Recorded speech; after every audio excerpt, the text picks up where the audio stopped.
Boa tarde, estamos ao vivo aqui na página da revista Fórum, hoje na Casa Fórum, com a presença de alguns colegas aqui da Baixada Santista e com o meu querido amigo Alexandre Padilha, que foi candidato a ex-governador na eleição passada, está pré-candidato a deputado federal, foi ministro da Saúde, por Hangout, via YouTube. O que significa isso? Que o colega que está aqui nos seguindo no Facebook, uma página de 710 mil seguidores, tem que ir lá agora nos seguir no YouTube, que é uma página pequenininha, ainda de 7 mil seguidores, mas que em breve terá 70 mil e, quem sabe, 700 mil. É um jeito de divulgar a página. Exatamente. Então a gente precisa que você vá para lá, até porque o nosso querido Facebook não está sendo mais tão generoso. Tem punido as páginas progressistas, tem tirado engajamento das páginas jornalísticas, tem acusado de fake news quem faz jornalismo, tem promovido fake news, ou seja, eles com esse monopólio aí de alguma forma da hiperdistribuição de informação, pela quantidade de seguidores que tem, são 2 bilhões no mundo, aqui no Brasil aproximadamente 110 milhões de pessoas que estão no Facebook. Você vê uma página como a da Fórum, que é um veículo relativamente pequeno, tem 710 mil seguidores, nos coloca refém desse processo e a gente vai ter que construir alternativas para mudar. Já enrolei bastante, Padilha, eu quero começar abrindo para você dar a tua saudação inicial e depois vamos para as perguntas. Renato, um abraço a todo mundo que nos acompanha aí, página da Fórum. Primeiro, a alegria de estar aqui, hein? Você falava desse lugar aqui, não achava que era tão legal. Agora entendo que o cara saiu de vez de São Paulo, você quer ficar aqui, montou o espaço aqui. Depois eu vou te apresentar direito. O café é bom, que eu já experimentei o café aqui. E a música é boa. Bom. Quem é de Santos, região, diz que hoje vai ter um super show aqui. É verdade, o Bruno de la Rosa, quem é de Santos, conhece. Tá todo mundo divulgando, todo mundo comentando. E feliz de estar aqui com você. Beleza, Padilha, queria conversar um pouco sobre esse turbilhão. Exatamente, falei de um turbilhão, eu queria começar pela área de saúde. Então, assim, para quem está aqui, eu vou fazer as entrevistas. Se a gente tiver um espaço, eu abro para uma das perguntas de vocês também, para depois a gente poder conversar à vontade com o Padilha, já com a internet desligada. Eu queria que você começasse pelo desmonte na área da saúde, que me parece, de todos eles, um dos que atinge mais na ponta, de forma imediata, a população. Você que esteve gerenciando esse ministério, como é que você tem visto e o que te chama mais atenção nesse processo todo? O Renato, é gravíssimo,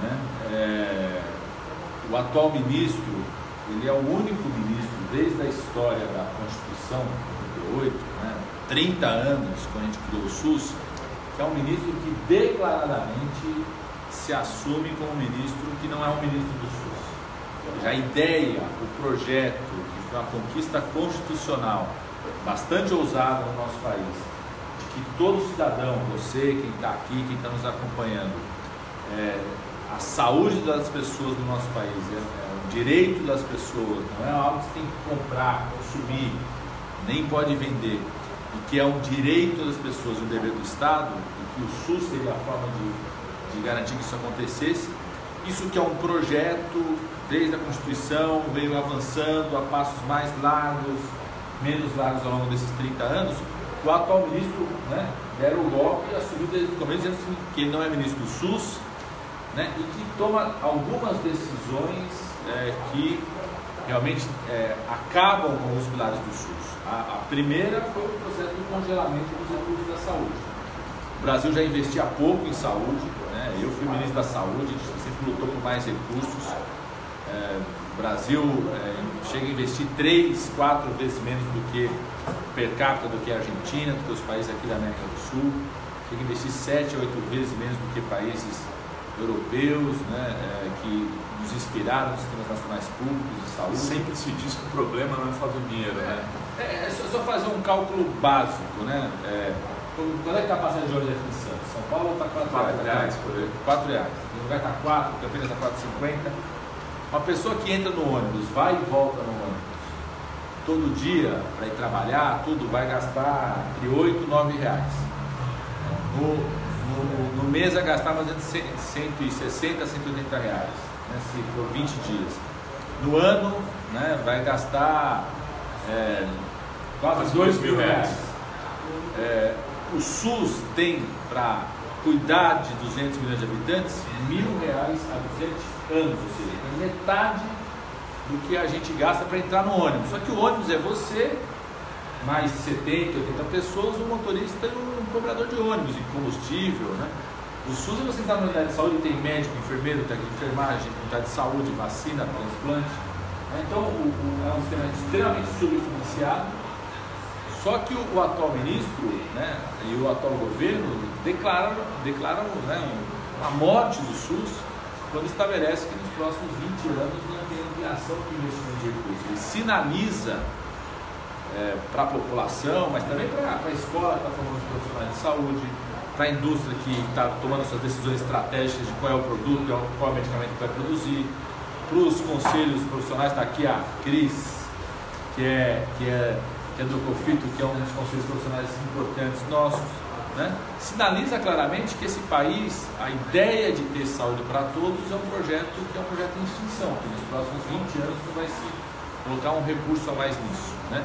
Então essa é uma decisão muito dura. A segunda é o esforço dele de abrir de vez o mercado da saúde para planos de saúde sem controle, sem regulação. Aliás, ele fez uma frase, né? Uma frase já no começo, ele disse o seguinte: não precisa ter regulação, o usuário pode regular porque ele pode trocar de plano se ele quiser, ou seja, joga as pessoas.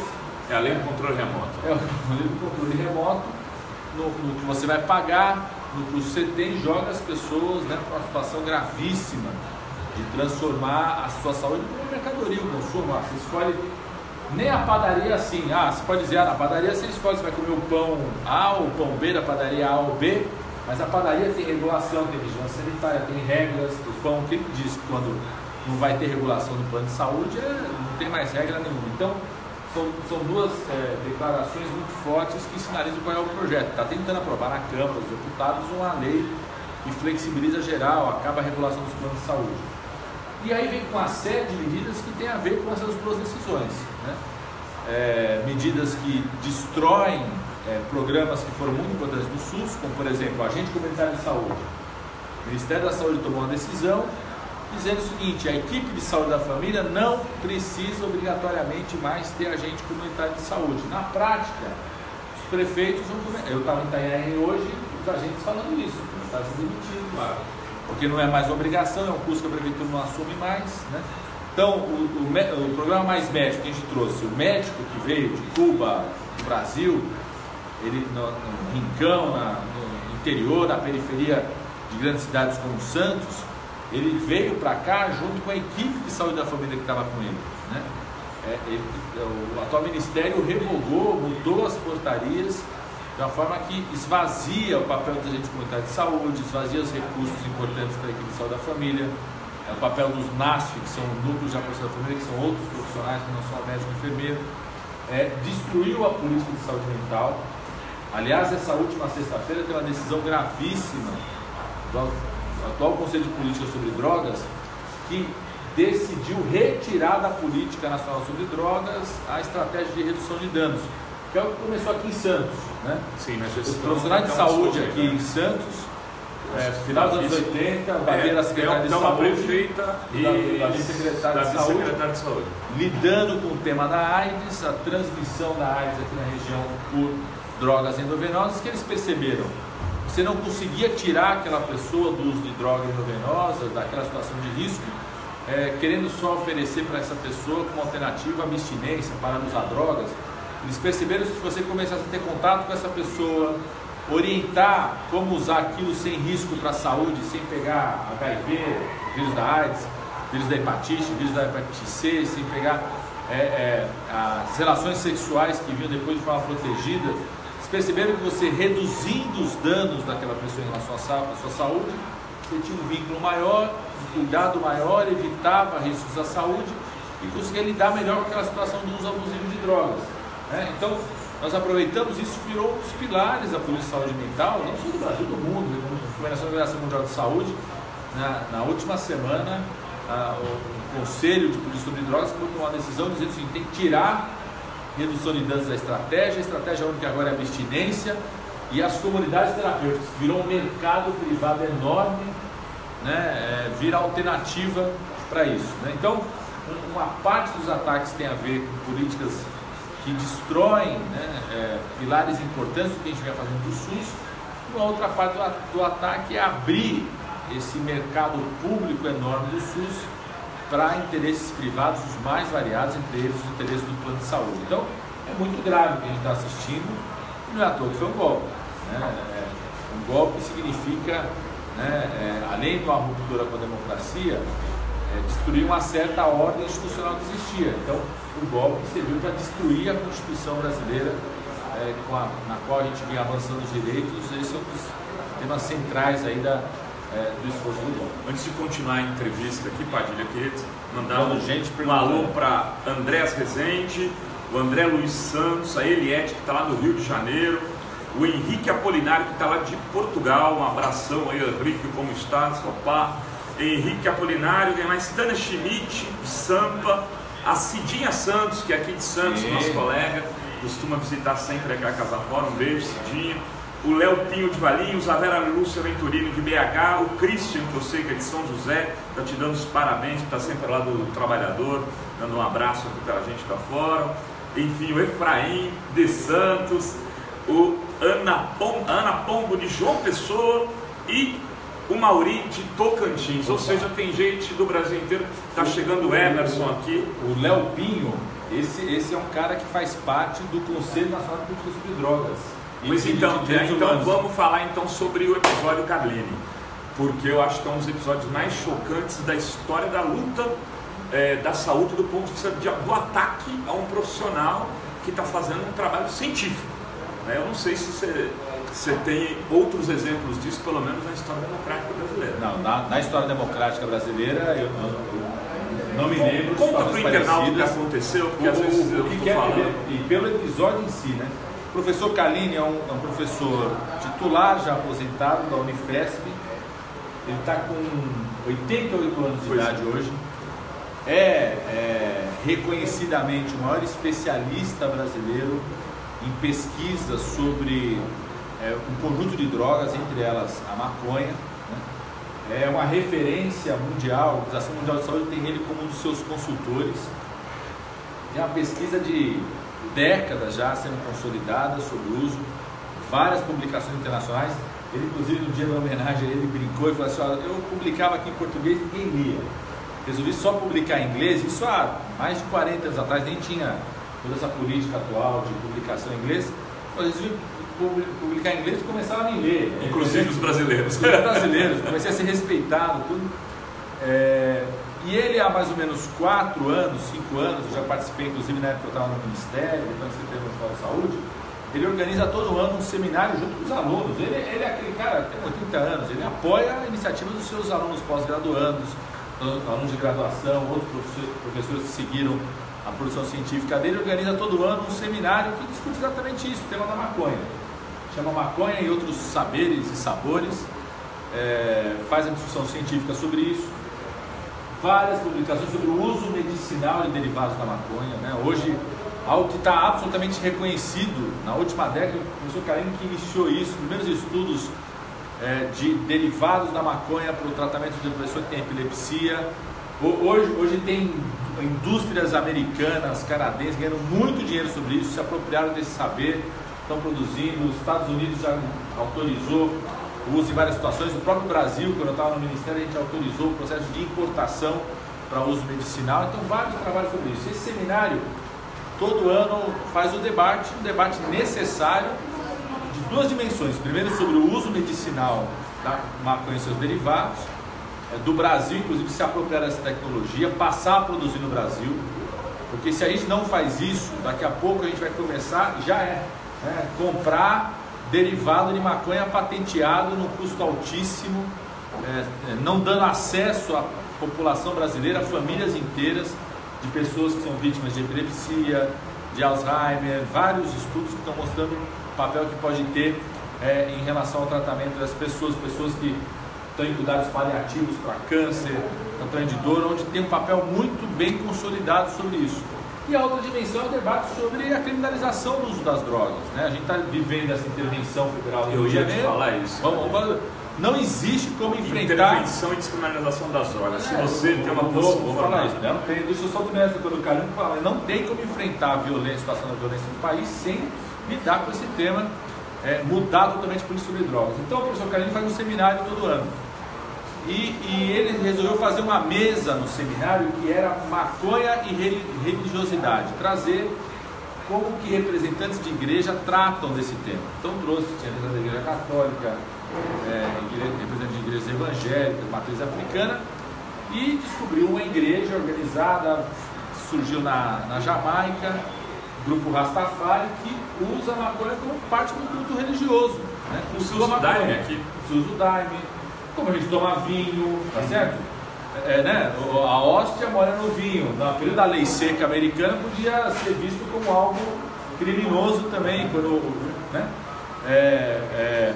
Então organizou esse seminário e resolveu convidar para uma das mesas uma pessoa que fazia parte dessa igreja que está preso por tráfico, acusado de tráfico. Esse é um debate que a gente precisa fazer. Resolveu convidar e fez pedido para a promotoria analisar. Essa é uma situação que já aconteceu outras vezes. Você faz um seminário científico, um debate, convidar uma pessoa que está presa por alguma coisa para contar a experiência, a situação, a história. E aí, a partir desse pedido, e a partir de uma denúncia e de uma solicitação da Polícia Civil, a promotora resolveu enquadrar o professor Carlini, 88 anos de idade, publicação internacional, num delinquente. Ele falou o seguinte: pelo menos conseguir esse título antes de morrer, brincando, né? Por estar fazendo apologia ao crime. Então ele foi lá, ficou o dia inteiro depondo, né? Foi lá, foi depor na polícia civil. Ele brincou, viu, Robai? Ele falou o seguinte, que depois do depoimento dele, ele teve mais jornalista que procurou ele depois do depoimento para conversar na grande mídia do que durante todos os 50 anos de vida acadêmica dele. Ficou mais conhecido ainda, né? Mas o que revela... É a mesma história do curso do golpe que o ministro da Educação tentou impedir. O que revela, né? O avanço do autoritarismo, o tal do ovo da serpente que estava sendo chocado, que você sempre falou, o Gustavo Fora sempre foi um espaço para debate sobre isso. Já abriram a tampa de tudo quanto é autoritarismo que pode imaginar, a ponto do ministro da Educação, por conta de um curso sobre o golpe que está sendo feito na UNB, deu uma entrevista e um Twitter dizendo o seguinte: não, se cada um começar a querer defender uma tese agora sobre um tema, vai virar uma bagunça geral na universidade. Ou seja, como se a produção intelectual na universidade fosse gerar bagunça, né? Tem que organizar isso para uma bagunça. Então, é o discurso do autoritarismo, as pessoas acharem que pode cercear a opinião, o debate da universidade, exatamente um espaço diferente para isso, né? Se não tivesse o Carlini pesquisando há mais de 40, 50 anos o papel que a maconha podia ter para a epilepsia, talvez hoje não teria sido consolidado o conhecimento que a gente tem hoje, que está salvando várias famílias, milhares de famílias brasileiras. Em autoritarismo, e fazendo parênteses aí na tua fala, eu queria aproveitar para denunciar aqui que a Universidade Federal do ABC, por exemplo, elegeu um reitor que deveria ter tomado posse em fevereiro, né, que foi votado por toda a comunidade acadêmica, apenas uma pessoa não votou no conselho neste candidato, e até agora o Temer não nomeou porque o considera próximo ao PT, pelo crime ideológico de ser progressista.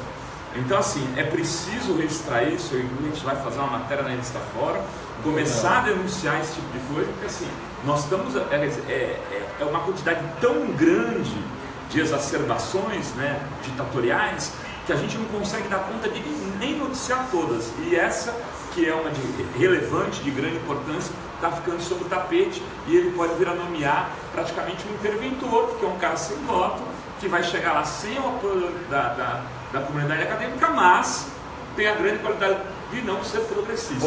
A gente está voltando a assistir algo que a gente assistia na década de 90, encontrando aqui a Paula Lousada, que foi minha colega de moço estudantil, não parece, que eu pareço uns 15 anos mais velho que ela bota uma foto aí, que a gente vivia essa situação de ter um processo de consulta acadêmica, né, eleição na universidade, algumas com a eleição regulamentar, outras encaminham a consulta para o Conselho Universitário, e o Fernando Henrique Cardoso, o Sarney, o Collor, Itamar não aceitavam. Ficou o tempo todo no Brasil, sempre o presidente da República, Lula e Dilma, indicando o primeiro que é a universidade de tirar. Quem quebrou essa regra no Brasil nesse período foi o Serra, que indicou o Rodas da USP. O Rodas não tinha ganho a consulta universitária, tinha ficado acho que em segundo ou terceiro lugar. Verdade. O Serra foi lá e indicou o Rodas, foi um desastre para a USP, até que ele não conseguiu terminar o mandato dele. Quebrou e não conseguiu terminar o mandato dele, né? E agora o governo Temer já teve essa postura com a UNB.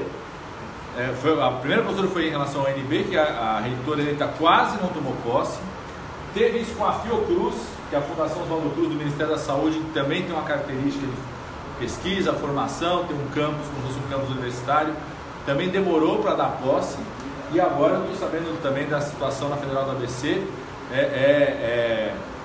O golpe, né, precisa sufocar o pensamento livre, a diversidade, né, a visão crítica que está surgindo na universidade. Agora, o golpe tem que saber também que isso é um tiro que sai pela culatra, porque depois que tentaram proibir o curso da UNB, eu já sei de pelo menos 10 universidades. Sim.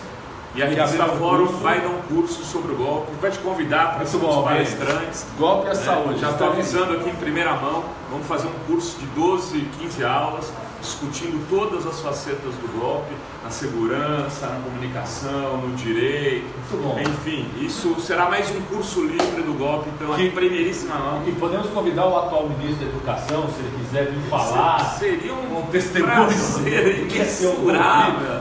Venha participar dessa bagunça. Eles não têm coragem de debater. Não, eu estou sabendo de mais de 10 universidades, inclusive algumas que estão, por exemplo, a Unicamp abriu o curso do golpe aberto a quem quiser ir.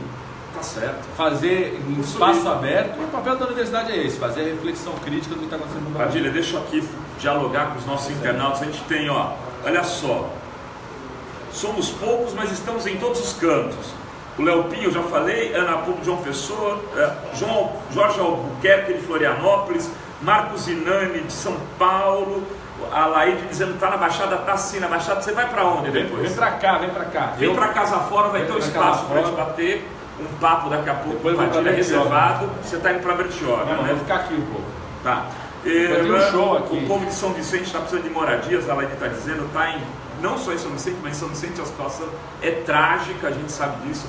É uma das cidades que tem uma crise social mais relevante aqui da Baixada Santista. E o atual vice-governador é daqui, né? Candidato a governador do estado. Ele precisará se explicar na campanha, é candidato ao governo do estado. Eu não vou dizer que ele é o pior candidato porque tem o Dória. Então, o Márcio França tem essa dimensão mais, digamos, mais democrática do que o seu João Dória. Clarice Coelho está dizendo, está dando um abraço.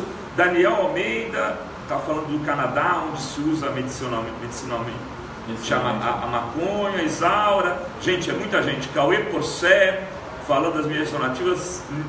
Paula Simone falando do Carlinhos ser um gênio. Enfim, agora os comentários ficaram muitos e eu infelizmente não vou conseguir ler. Deixa eu falar uma coisa importante sobre esse tema da maconha, das drogas. Primeiro, tem um debate tem 2 debates que estão na mão do STF. Cabe ao STF decidir. Acho que nós precisamos fazer um debate, pressionar o STF com essa decisão. Primeiro é em relação à produção do uso medicinal de maconha, derivados da maconha, não é a maconha planta, mas também é a maconha planta. Todos os seus derivados no Brasil para uso medicinal. Hoje a gente já conseguiu autorização para importação, era do Ministério da Saúde que conseguiu essa autorização, a Anvisa que autorizava. Milhares de famílias estão sendo salvas, né? Suas crianças, adultos sendo tratados com síndrome epilética, pessoas que têm câncer, situação de cuidados paliativos, reduz dor, reduz vômito, né? Só que ainda é muito caro importar.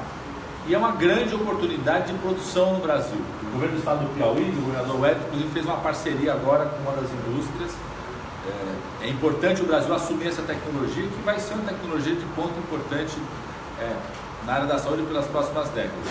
O segundo está parado no STF também, uma outra decisão muito importante, que é a classificação na lei, na nossa lei sobre drogas, né, diz que quem é usuário não pode ser preso, o preso tem que ser o traficante.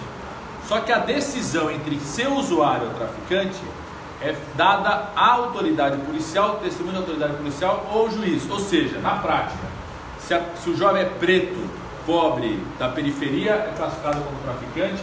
Se é filho da desembargadora, como aquele caso no Rio de Janeiro, é classificado como de 150 quilos. Mato Grosso, eu achava que era no Rio de Janeiro.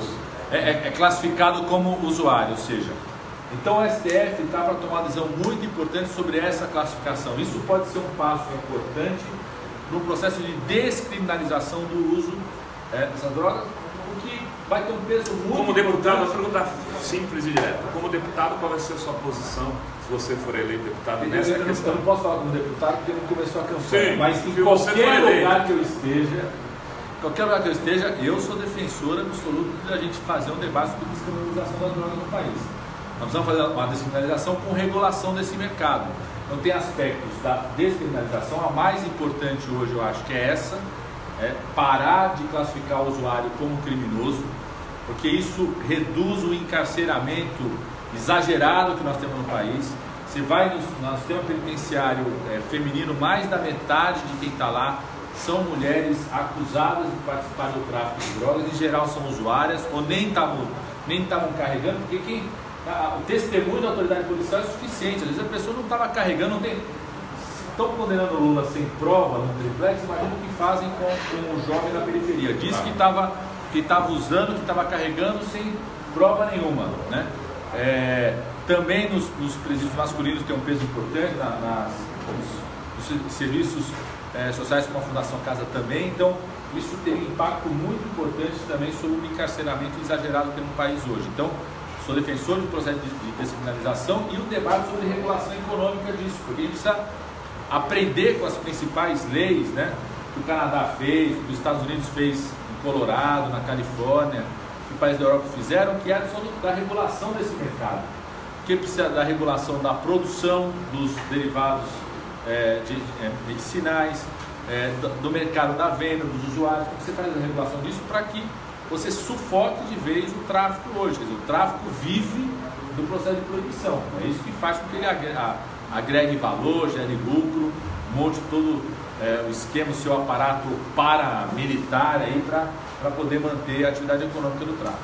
Agília, vamos falar um pouco então aí de Lula, de processo eleitoral, das eleições de 2018. Como é que você está assistindo aí essa perseguição ao Lula? Você acha que alguma chance ainda objetiva do Lula ser candidato nesse contexto? E como é que você está discutindo aí se isso vier a não acontecer, o processo político que... Rovai, se eu não acreditasse na possibilidade do Lula poder ser candidato, eu teria que desistir do processo democrático no país. Dizer que as instituições, nenhuma delas funciona, né? Eu hoje estou vice-presidente nacional do PT, vice-presidente da presidente da Gleice. Nós tomamos uma decisão que eu acho que é uma decisão corretíssima do ponto de vista político, do embate político não só de defesa do Lula, mas do embate político em relação ao golpe que está acontecendo no país, em relação a esse esforço e tentativa de tirar todos os direitos dos trabalhadores, que é manter a candidatura do Lula, né, até o final. Em agosto nós vamos botar o Lula como nosso candidato, vai ser registrado como nosso candidato. Nada impede o Lula de ser registrado em agosto.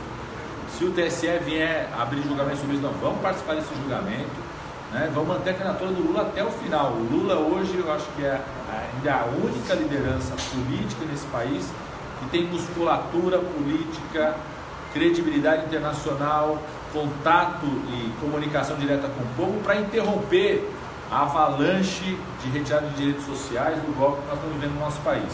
Então, nós vamos manter a candidatura do Lula até o final. E eu acho uma candidatura muito importante, decisiva, para quem quer interromper o golpe.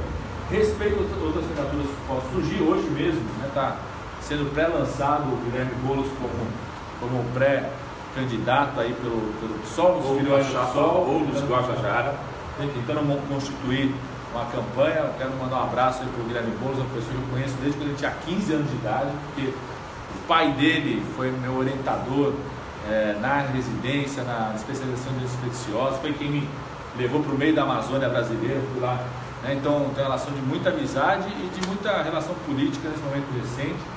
O PCdoB apresentou as candidaturas, o PDT tem apresentado a candidatura do Ciro Gomes, respeito as candidaturas, mas o Lula é a única figura hoje que tem condição de reunir as forças políticas, comunicação direta com o povo, trabalho entregue, por isso tem um legado que é reconhecido pela população para interromper com o avanço do golpe. Vamos manter até o fim. O cenário do país é absolutamente imprevisível, né? Eu acho que ninguém imaginava essa atitude absurda da intervenção federal no Rio de Janeiro antes do carnaval acontecer, ou seja, né, é um cenário imprevisível no país, por isso a gente fazendo muitas ações de defesa do Lula, comitê de defesa do Lula e passos concretos dessa candidatura. Então fez o lançamento em Minas Gerais, fazer um lançamento na Bahia, tem uma nova caravana no Rio Grande do Sul. Aliás, começa em São Borja, uma homenagem ao Brizola, vai ter atividade junto com o Mujica na fronteira do Brasil com o Uruguai. Então, é uma caravana bastante simbólica. Está debatendo o programa de governo, discutir os temas da saúde, da educação, geração de emprego, né? Fazer um debate político no país. E se prender o Lula, Padilha? O Lula é o nosso candidato. Em qualquer situação, o PT vai registrar o Lula dia 15 de agosto como seu candidato a presidente da República. Vocês já estão discutindo o vice e ao TSE do Lula? Queremos discutir com todas as forças políticas. Né? Mas vai ser do PT? Pode ser dos outros partidos, pode ser do PCdoB, pode ser do PDT, pode ser de um outro partido que não tenha candidata já. Mas vamos debater, eu acho. Pode ter pré-candidata, o PSOL pode ter pré-candidato, o PDT pode ter pré-candidato, o Ciro Gomes pode ter. Você sabe por que eu estou te fazendo essa pergunta, Eu sei, tem gente que defende. Tem muita gente defendendo que o vice do Lula seja alguém do PT, para, se necessário for, no momento final do processo eleitoral, ele venha assumir a condição de candidato. E alguns nomes estão colocados. Patrus Ananias de Minas Gerais, Fernando Haddad de São Paulo, Jacques Wagner é um nome muito forte até esse ato que eu considero ditatorial, fascista, da violência da Polícia Federal, e o Celso Amorim, que é um nome que também está se posicionando e que, segundo consta, seria inclusive o mais forte dentro do entorno aí do Instituto Lula. O que você tem, você que é uma pessoa muito bem informada, o que você tem a me dizer sobre isso? Primeiro deixar muito claro que esse debate não existe nem dentro do PT, nem dentro do Instituto Lula. Acho também que é um debate que não é correto. O debate que o PT precisa fazer sobre quem tem seu vice é quem agrega mais valor à candidatura do Lula. Que seja do PT ou de outros partidos, né? Pode ser de outros partidos. Eu acho que nós precisamos construir uma grande frente, a mais ampla possível, no campo da centro-esquerda, que segure a candidatura do Lula, que construa uma grande bancada de deputados federais, de senadores, que discuta as candidaturas em cada estado do país, né? Acho que quem começa essa história é a mesma coisa que fala, vamos começar a casar com um contrato já firmado de divórcio. Porque essa coisa do quem vice, começa essa coisa do vice, a pessoa fala em vice, me arrepia até. Então assim, agora escolher o vice não é só pensar em quem traz mais votos, eu acho. Não, depois da experiência Temer, que não trouxe voto algum, não dá para pensar mais nesse. Eu traria, pode ser que eu mais confio. confio. Não pode ser traidor também. Eu escolheria um cara como o Lula, não precisa de vice com voto. Não, mas precisa de vice que pode ampliar uma região, pode ampliar partidos, isso pode ajudar a ter outros palanques nos estados, né? Pode contribuir para a eleição de alguns deputados federais. Então, acho que é um raciocínio a fazer. Né? Hoje nós temos 40%, nós temos que chegar a 45%, 46%, podemos ganhar a eleição no primeiro turno, querendo, junto com o Lula, eleger uma grande bancada de deputados federais e deputadas federais. Se a pessoa lembra quem vai votar para presidente, esquece quem vai votar para deputado ou deputada, né? Às vezes para o Senado. Então tem um peso importante dentro do campo da centro-esquerda. Acho que vai ser uma eleição muito polarizada. O critério para a escolha de um vice, primeiro, não tem que ser necessariamente um vice do PT. Acho que, inclusive, se puder ser de outros partidos, é muito positivo. E o critério não pode ser, vamos escolher o vice para se acontecer alguma coisa com o Lula, com a saúde do Lula, com a vida do Lula, isso não, né? Afinal, você falou assim, tem que ser um vice.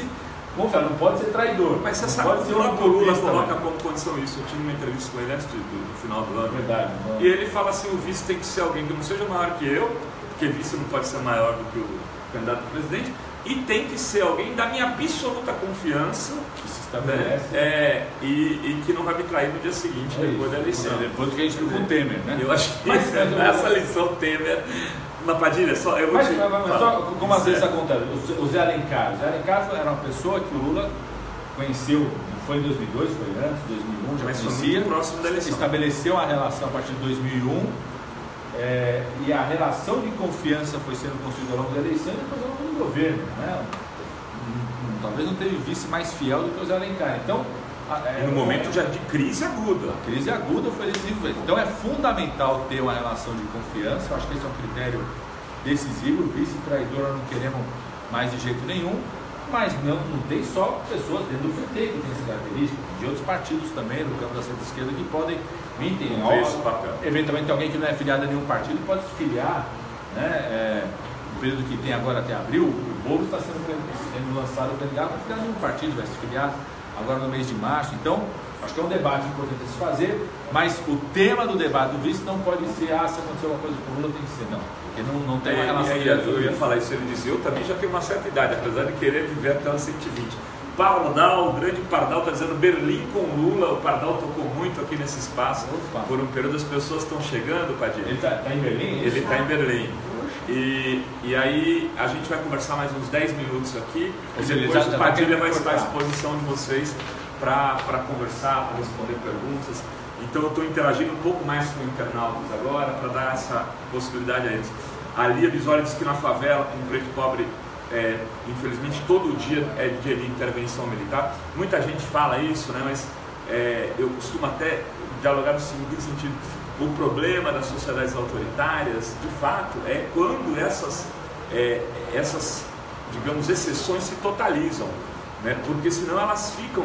Você tem um problema nas favelas e ele é grave, precisa ser denunciado, mas você tem o Estado de Direito tentando às vezes atuar e setores tentando atuar para que aquilo acabe. Quando se totaliza, aí você tem a sociedade autoritária.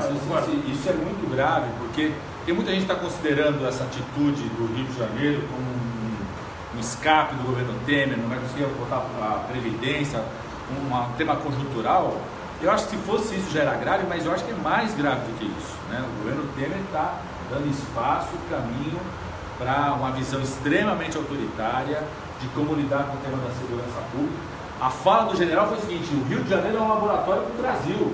Então ninguém pode ficar achando que tem muita gente que está defendendo essa medida, não achando que é uma coisa pontual, não, que pode ser uma forma de enfrentar esse tema no Brasil como um todo, e que vem, né? Em relação ao Gabriel, você viu como é que foi a entrevista coletiva do comando, né? As perguntas tinham que vir antes, por escrito, pré-selecionadas, e parece que tem uma estatística lá que 80% era só da Rede Globo, né? Ou seja, o que é a visão... Como jornalista, eu fico assim, envergonhado de meus colegas terem aceitado mandar pergunta por escrito com nome, telefone e e-mail. Assim, isso é absurdo, é uma atitude abjeta. Você não pode se sujeitar a isso numa coletiva, seja de quem for, seja do presidente dos Estados Unidos, do Papa, não tem papo, quanto mais do interventor. Quer dizer, tinha que sair todo mundo das costas para ele na hora que ele entrasse, entendeu? Tinha que ter algum gesto, não, ficaram com ninguém. Mas é vergonhoso, assim, é uma forma, a forma submissa como a imprensa está lidando com todos esses tipos de autoritarismo, tanto do governo quanto do Ministério Público, da Polícia Federal, sem dizer nada, desqualifica completamente a profissão de jornalista. Eu quero fazer esse registro aqui, porque assim, é de envergonhar. Se alguém tinha dúvida, foi estabelecida a pré-censura, né? Então, na verdade, foi estabelecida a pré-censura, né? O censor prévio, a reedição do censor prévio que a gente tinha na época da ditadura, foi estabelecida no Rio de Janeiro agora para a imprensa. Se alguém tinha dúvida de onde pode chegar essa escalada autoritária, não pode ter mais dúvida. Padilha, vamos aqui caminhando para o final, porque as pessoas também querem conversar, e depois a gente vai abrir, por enquanto a gente está transmitindo ao vivo e dialogando mais aqui com os internautas. Em relação aí à disputa eleitoral, para a gente continuar nisso, que eu sei que é o tema que mobiliza aqui as pessoas, quem que você acha que vai ser? Acha que a centro-direita, aí, esse conglomerado do golpe, já está caminhando para algum tipo de candidatura? E eu já vou te colocar uma possibilidade que eu vi de um amigo meu do sistema financeiro. Ele disse que já está caminhando para a chapa Alckmin-Meirelles. O que esse acordo vem sendo costurado por cima por quem manda de fato, né? Não pelos agentes políticos, mas pelos agentes econômicos, que eles perceberam que talvez seja a única forma de continuar as reformas da forma que eles querem, com alguma tranquilidade no ambiente político. Ô, Renato, eu acho que a centro-direita tem um grande problema, porque eles, durante anos, semearam ódio, semearam intolerância e só estão colhendo o Bolsonaro do lado de lá, só nasce Bolsonaro no terreno da centro-direita, né? E o sonho deles de tirar o Lula do jogo é exatamente esse, porque enquanto o Lula estiver no jogo, é mais difícil para eles ajustarem qual que é a candidatura entre eles, porque eles precisam construir uma candidatura que tenha musculatura para disputar a vaga que sobra no primeiro e segundo turno. Esse que é o sonho deles, os analistas de mercado. Certamente eles fizeram notas para suas matrizes no dia 25, dizendo o seguinte: o Lula está fora do jogo. Estão desesperados porque o Lula não está fora do jogo. Vai continuar até o fim, nós vamos sustentar a candidatura do Lula até o fim. Eu acho que o centro-direita tem um problema, porque é o seguinte: tem um candidato que polariza a intolerância, o ódio, o autoritarismo, né, que é o Bolsonaro. Tem o Chuchu, que eu acho que é um candidato respeitado, né, tem uma estrutura partidária, tem anos de serviço prestado, né, não prestado não prestado ao povo, mas anos de serviço prestado ao sistema financeiro, a forma como fez a gestão financeira do governo do estado de São Paulo, a gestão da Sabesp, né? A Sabesp é uma maravilha. A Sabesp que deixou o povo de São Paulo sem água e irrigou a Bolsa de Valores de Nova York o tempo todo. Ele exportou, né? PCC para o Brasil inteiro. Não, aí vem em relação à segurança, né? A gestão que fez no estado de São Paulo, ou seja, então de serviço prestado para quem fez o golpe no país. Só que, além de ser um chuchu, né, tem os seus problemas, né? Tem um problema sério do lado deles, que é o seguinte: eles achavam que iam destruir o PT, mas quem foi destruído foram os partidos que sustentaram o golpe, né? O PSDB, acabaram com suas grandes lideranças, né? Faz pesquisa hoje, o PT está com 21, 22, 3%, eles continuam com 4%. Só não acabaram com um número maior de liderança porque o Paulo Preto está solto. O Paulo Preto, que tem 113 milhões numa conta na Suíça, continua solto e não está sendo investigado como deveria, enquanto invadem a casa do Jacques Wagner, enquanto o Vacari está preso por coisa muito menor, enfim, enquanto estão submetendo uma série de lideranças políticas a atos vexatórios. O Paulo Preto, que desde a eleição de 2009, 2010, quando a Dilma lascou na testa do Serra, o Paulo Preto, você deve se lembrar, coordenador político naquela eleição. Ele falou assim: não se deixa uma pessoa abandonada na estrada. Não se deixa um companheiro de vida abandonado na estrada. Né? O Paulo Preto, que é o homem de confiança do Aloysio Nunes Ferreira, que segundo consta, segundo delação de um diretor do Odebrecht, teria combinado uma senha para que ele fosse conversar com o Aloysio Nunes. Então a reunião foi dita antes pelo Paulo Preto. O Aloysio vai falar disso, só para confirmar que você tem que me dar 50 milhões de reais. Ele foi lá e o Aloysio Nunes falou tudo. O delator disse isso, ele continua solto. Então assim, a gente faz registro de vez em quando, porque as pessoas falam: não, mas vem cá, o PT aprontou muito, e aprontou mesmo, na minha opinião, não sei se atua. Então assim, tinha que haver punições mesmo. Há um processo muito grave na forma de fazer política no Brasil, de como se financia, os partidos todos se meteram nesse melê. É preciso criar nova estrutura política de financiamento. Agora, que há uma seletividade total nisso, que protege o PSDB e que constrói esse tipo de candidatura, é absurdo. E é esse que é o problema do PSDB. Tem a candidatura do Alckmin, que eu acho que ela tem dificuldade de dialogar com uma parte da centro-direita, que é anti-lulista, mas que também questiona a forma como o PSDB tem seus Paulo Preto da vida, financiou suas campanhas, se envergonha de ter votado no Aécio, e que está procurando algo novo. A Globo tentou inventar o Luciano Huck como algo novo. Eu acho que não desistiu ainda. Então se precisar, ele entra. Então, tentar inventar o Meirelles. Então, eu acho, se me perguntar, o cenário mais provável para o trabalho, para pensar a estratégia política do PT, é que a centro-direita vai ter 3 candidaturas: o Bolsonaro, o Chuchu, o Alckmin, e estão desesperados tentando encontrar uma terceira candidatura que seja essa figura, que é de confiança no sistema financeiro, que faz o discurso do moderno, do novo, que foi o Dória em São Paulo, o que poderia ser o Luciano Huck. É isso que eles estão tentando encontrar, porque eles sabem que uma parte da centro-direita não vai votar nem no Bolsonaro nem no Alves. Eles temem algo que eu acho que é possível. A gente conseguir garantir a candidatura do Lula ganhar no primeiro turno, porque uma parte da centro-direita vai votar no Lula e branco, vai se abster, não vai votar. Esse é o drama deles. Eles precisam construir uma terceira candidatura para ter discurso e para pegar o que seja um eleitorado de 10%, 15% dos votos, que pode ser decisivo para a eleição do segundo turno, ou no caso de cometer uma violência absurda à Constituição e à Justiça, tentar impugnar a candidatura do Lula e não passar em um mico internacional que vai ser um candidato eleito com menos votos do que o número de votos nulo, branco, uma abstenção no nosso país. Padilha, vamos para o nosso recado final aqui. Eu quero agradecer a todo mundo que acompanhou aqui presencialmente e que vai ter agora a possibilidade de bater um papo com o Padilha, com o encerramento aqui dessa nossa conversa virtual. Agradecer demais as pessoas, inclusive os nossos internautas que assistem e votam no Bolsonaro. Eliana, os bolsonaristas. O Gouveia Watanabe, seja bem-vinda. Aqui a gente não usa ferradura de cavalo, a gente conversa numa boa, a gente trata bem. Ninguém está com ó. Eu tô desarmado, sem nada, tranquilo. Fique à vontade para participar das nossas lives. Padilha, tem um recado final. Eu acho que, inclusive, assim, nós estamos num momento decisivo esse ano. O Brasil passou por um turbilhão político na forma de financiamento da campanha, na estrutura dos partidos políticos, tem novas demandas, novas formas das cidades se comunicar e interagir. No ano de 2018 pode ser um ano muito decisivo para o país. De um lado, impedir a consolidação de um golpe que rasgou nossa Constituição, fez uma constituinte nova sem convocar uma Assembleia Constituinte, né? E do outro, dar vazão para novas formas de organização, para novas lideranças, renovação na política, na organização partidária, de como constituir debate e renovar um projeto de futuro do país. Eu acho que, inclusive, essa é uma característica também da candidatura do Lula. O Lula é um dos poucos candidatos que está falando também para frente. Obviamente, fala do seu legado, porque tem um legado a mostrar. Incomparável. Eu estava aqui na Baixada hoje, desde manhã cedo.